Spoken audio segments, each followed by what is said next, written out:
Welcome to Islamic Life Coach School Podcast. Apply tools that you learn in this podcast and your life will be unrecognizably successful.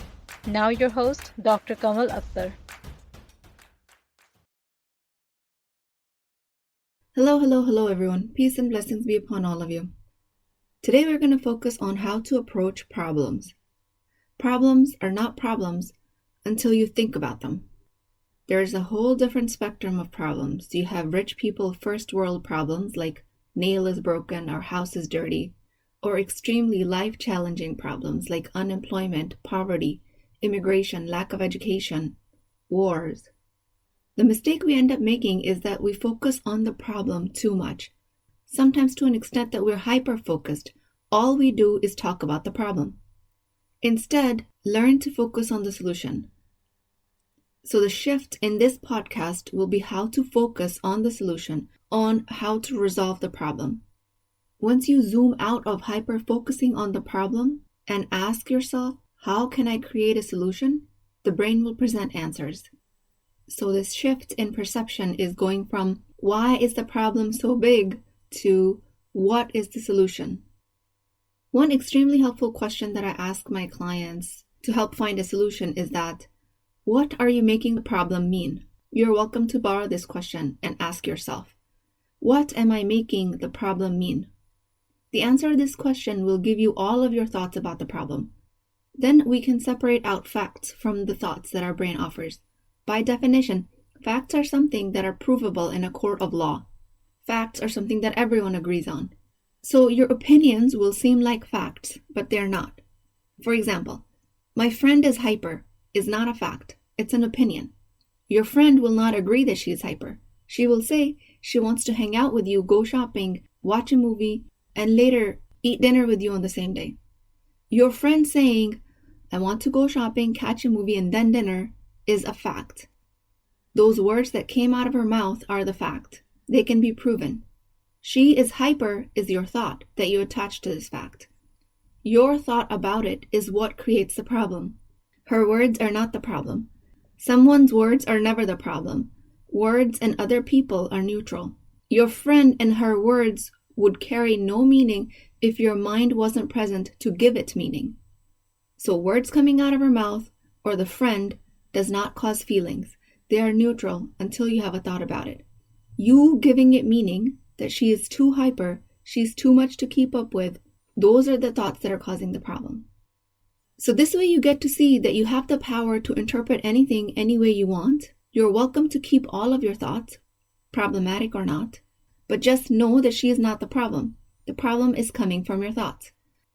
Now, at this point, I hear a lot of resistance that I'm saying there's a problem with your mind, or clients getting defensive that you're telling me I am the problem. I'm not saying you are the problem. I'm saying your mind is generating the problem through your thoughts. I have a whole podcast dedicated to clarifying that you are not your thoughts. You are not the sentences in your mind. Again, the problem is created by the sentences in your mind. These sentences don't have to be a problem unless you decide on doing so. The thinking causes the problem, and that is in our control. The friend is not in our control. If you think your friend is hyper, too energetic, you can't keep up with her, she's always calling the shots, this type of thinking is causing the problem. She is not the problem. You can decide on intentionally continuing to create these thoughts. I'm not asking you to change your thoughts. I'm asking you to take ownership of it. So if you do decide to fix the issue, you will know what to fix, which will not be the friend, because you can't fix her. This way, you're not wasting energy pointing fingers at the friend, at the colleague, at the husband, trying to change them. You are quickly localizing your point of control and you start to work on changing what you do have control over. So when I tell you that your problem is coming from your thoughts and you make it mean that I'm calling you the problem, then you're shutting down any avenues to actually fix the problem. So take all of your emotional responsibility back. If you think there is an issue, it is because of what you are making it mean. There is nothing wrong with what you are making it mean. So in the friend's defense, she's just being her energetic self. She has no intentions of making you run around all day. She thinks she's planning a fun day. So your point of view is completely different than hers, and your point of view is what's making it a problem. Let's take another example.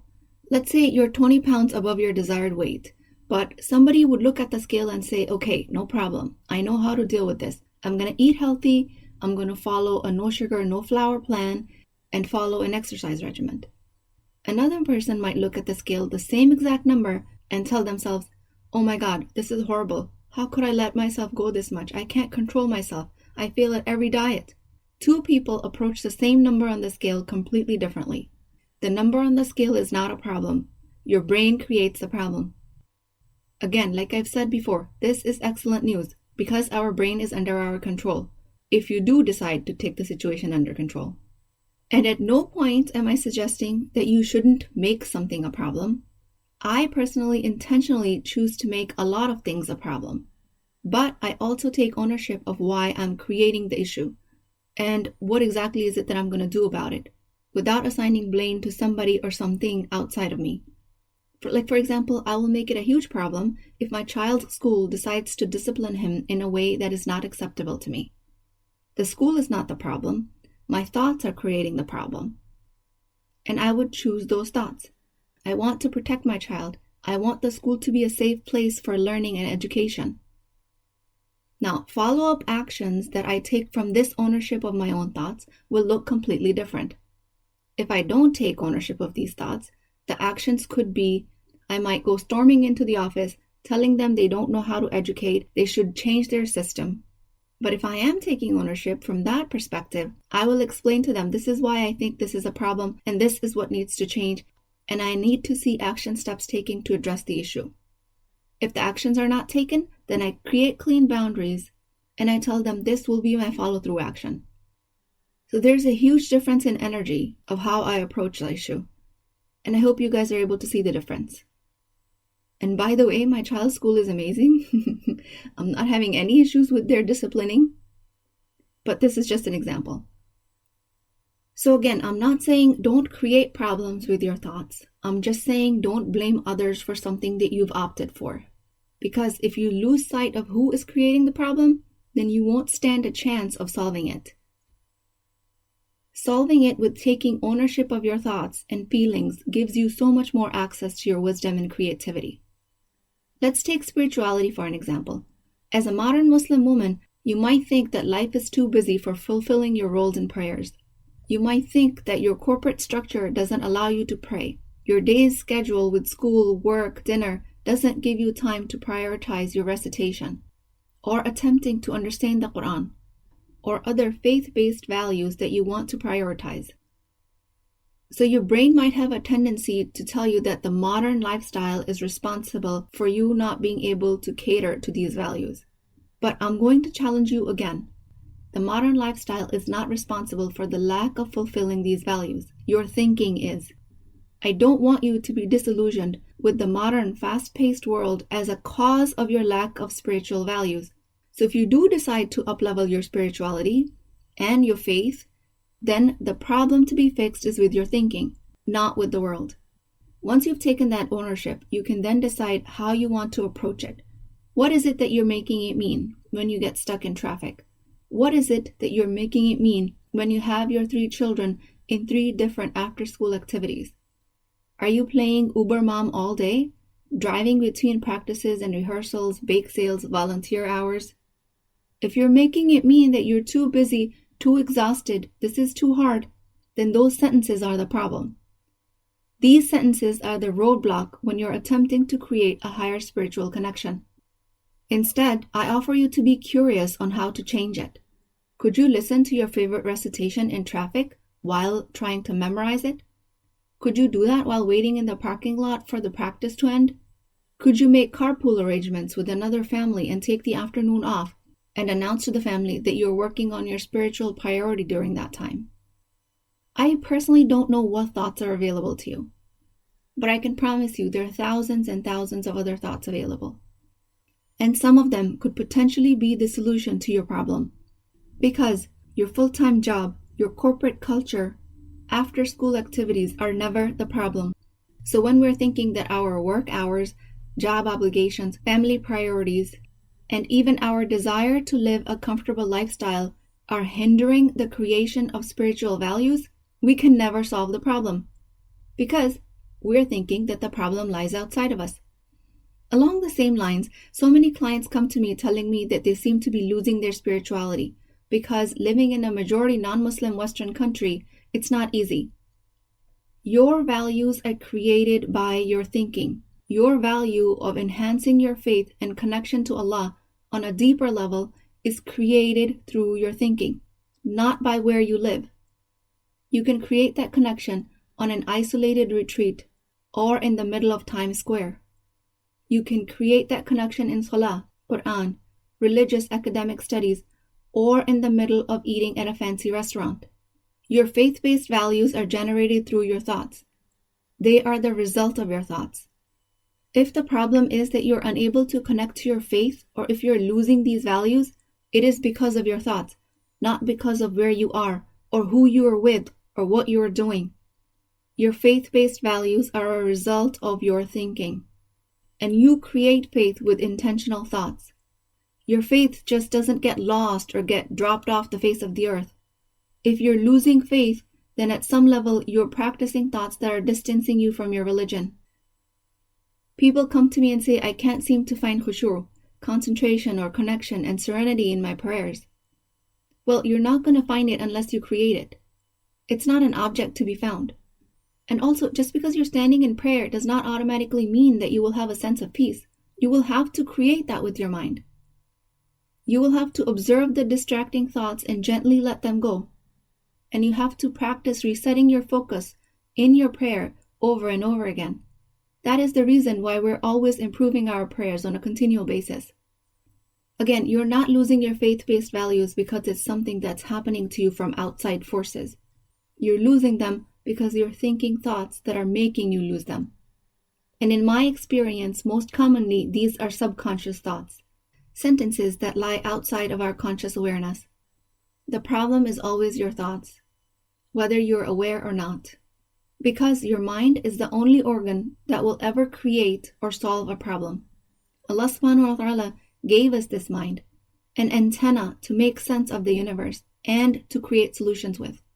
And personally, if I was to make anything a problem, lack of spirituality is something I would definitely take an issue with.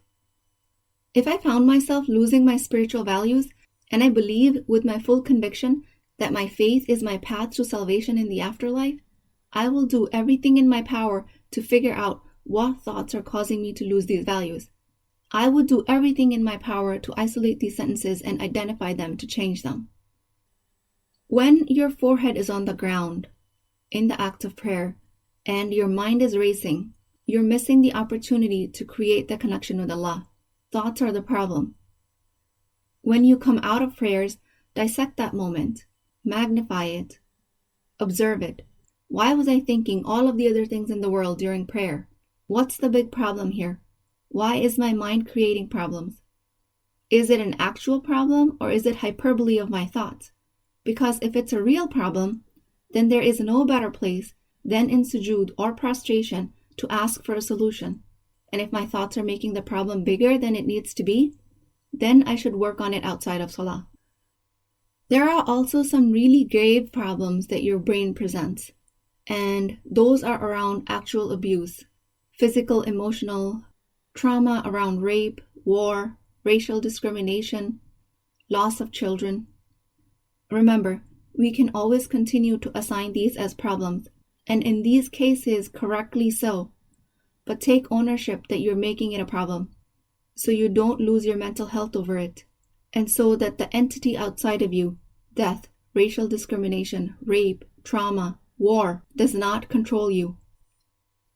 One of my extremely accomplished coach, Shirzad Shamin, says that there are two ways that we can respond to a problem.